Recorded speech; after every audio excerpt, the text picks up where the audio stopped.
Hey guys! Well, I didn't get too many questions, so this is gonna be like half vlog, half question answer. I don't know. I'll smash the question answers out of the way first before I start talking about stuff. Okay.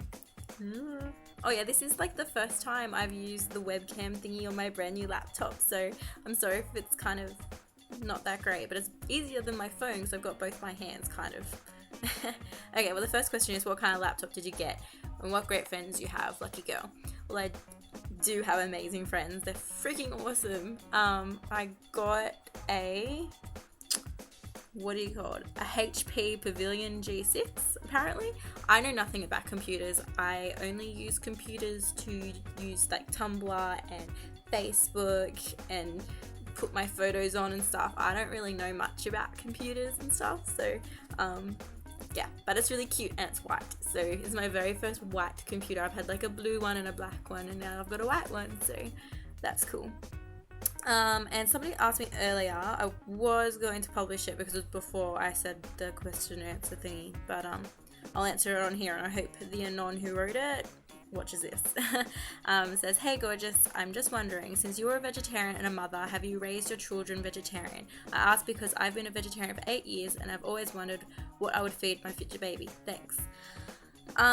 My children aren't vegetarian, but in my house, because my husband's a vegetarian too, my house is purely vegetarian. The only meat that I keep in my house is tinned tuna, which the children have on their sandwiches for preschool. All our breakfast, lunch and dinner at home is always vegetarian. Just because it would be a waste to buy meat when there's only 2 teeny tiny meat eaters in the family. They don't eat that much.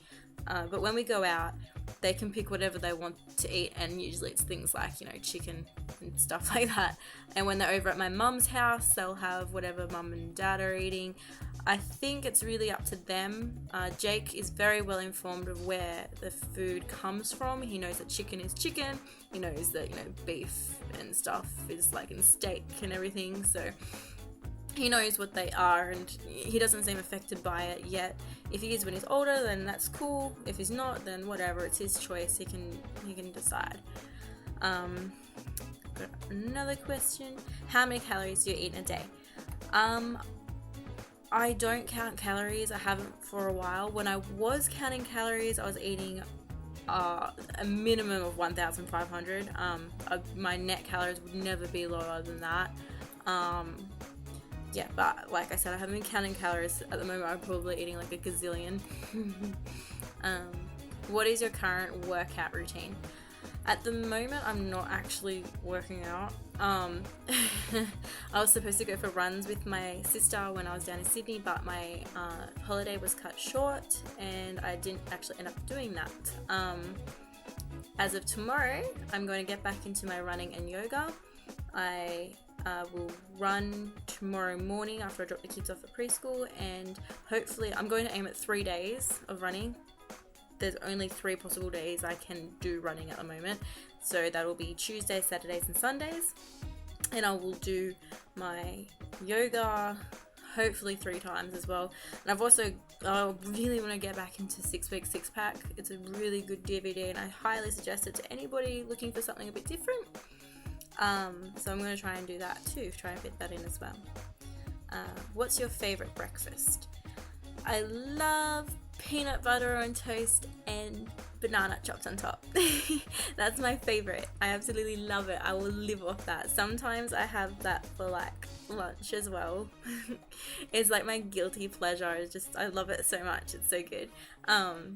So I'll have that every morning, and if I don't have any bananas, because the kids eat a lot of bananas, then I'll just have peanut butter, which is kind of boring, but I love peanut butter, but you know, it's so much better with a banana on top.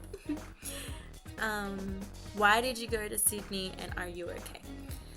I went to Sydney because on last Monday I had a massive breakdown in the car with my mum, and she thought it was best for me to go to Sydney for a break away from everything here. It was the first time I voluntarily went away from my kids, and the last time I went away from my kids was when I had my surgery, obviously. So it was very, very difficult to leave, but it was something that was necessary. I don't think I would be like this right now if I hadn't have gone down there. It was definitely refreshing. Even though it was cut short, it was still really good for me to go down there. The reason why is, well, now that I've come home, I have decided to separate from my husband. Yes, so I pretty much went down there just to think about what I wanted to do, which direction I wanted to take.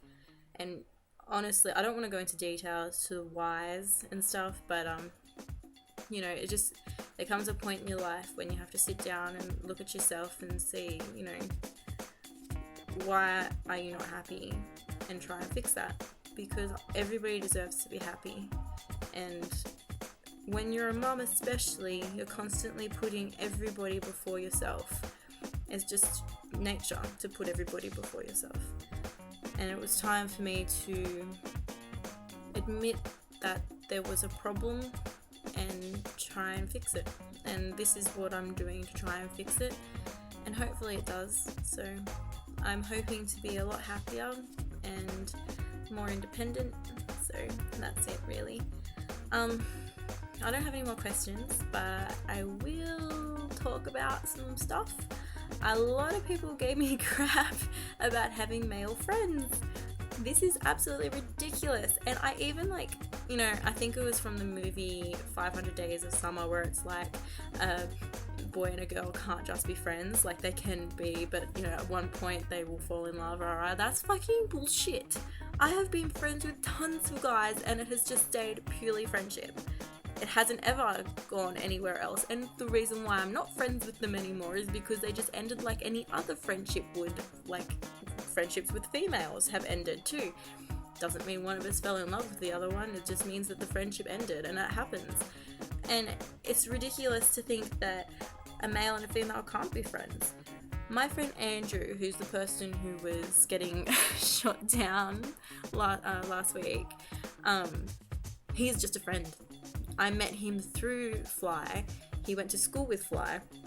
He's been a really good friend of mine for a while now, and he was there for me through my surgery. He was always willing to help. He gave me a job. He's just the loveliest guy ever, but that's it. And he doesn't see me in a different way either. Like, I'm his little sister and he's my big brother, and you know, we argue and bicker and whatever, and it's just lovely, and it's nothing more. And it doesn't mean that I think there's something wrong with him. It doesn't mean I don't think, you know, it doesn't mean I think he's ugly or whatever. Like, someone was asking me like, oh, you don't find him attractive or it's got nothing to do with that. He's my fucking friend. Do you find your brother attractive? Do you? No. So fuck off. And seriously, questioning my friendships is just stupid. And next time you want to set a non-hate, get that mouse and shove it up your ass. And if you don't use a mouse, like if you use like the touchboard thingy on your laptop, well, feel free to use your finger and just stick it up there and just fuck yourself, because I am so over getting hate over the stupidest things, like being friends with a guy. He doesn't want to get laid. He just wants to be my friend, and he wants his friend to be at his birthday party. So yeah, that's pretty much all I want to talk about, because I don't want this to run too late. Everybody have a nice night, and if you have any questions, drop me my ask and I'll answer you later.